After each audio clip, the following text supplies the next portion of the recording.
মারামারি হচ্ছে, সবকিছু মিলিয়ে কোথাও অস্থিরতা, কোথাও সহিংস আক্রমণ দেখতে পাচ্ছি, সহিংস আচরণ দেখতে পাচ্ছি। এটা একটা ভয়ের কিনা, কি মনে হয়? এটা আমাদের দেশের কালচার, এটা হওয়া উচিত না। এটা হওয়ার একটা মাত্র কারণ হইলো আমাদের মানুষ কিভাবে নেবে আমি ঠিক জানি না, এর আমাদের শিক্ষার একটু অভাব আছে। আমি যা দেখেছি,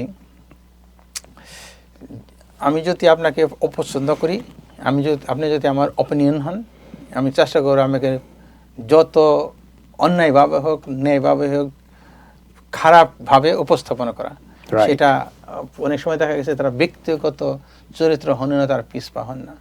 দেখেন, আমাদের দেশে মানুষ একজন ঋণ খেলাপিকে নির্বাচিত করে, ভোট দেয়, কিন্তু একজন সৎ মানুষ সে হয়তো কোনো এক সময় কোনো একটা ভুল কাজ করছিল, ওইটাই আওড়ায়। তার উদাহরণস্বরূপ দেখেন, আপনি একটা দল করেন, আমি একটা দল করি। সেই ক্ষেত্রে আমি আপনাকে করব, আপনি ৭১-এ কী করছিলেন, আপনার কি হয়েছে, কিন্তু সেটা তো সমষ্টিগত দল ভাবে। আমি বলতেছি, আপনার যে থানায় যে আসনে ইলেকশন হইতেছে, আমার প্রার্থীটা কি, অপোজিটের প্রার্থীটা কি, তার চরিত্র, তার যোগ্যতা, এগুলো দেখেন। আপনি তার দল কি করছে একটা সময়।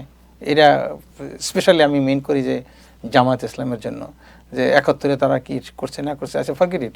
এখন আপনার ওই প্রার্থীটা কতটা যোগ্য দেশের জন্য, কতটা শিক্ষিত, রাজনীতি কতটা বুঝে। খালি একটা মানুষ শিক্ষিত হইলে হয় না, রাজনীতি। অনেকে বলতেছে ও আমাদের জামায়াতের নেতারা অনেক শিক্ষিত, কিন্তু ভাই আপনার রাজনীতিটাও বুঝতে হবে। অবশ্যই বিএনপি অনেক কাঠখড় করে এ পর্যন্ত আসছে। অবশ্যই it's not easy to do politics.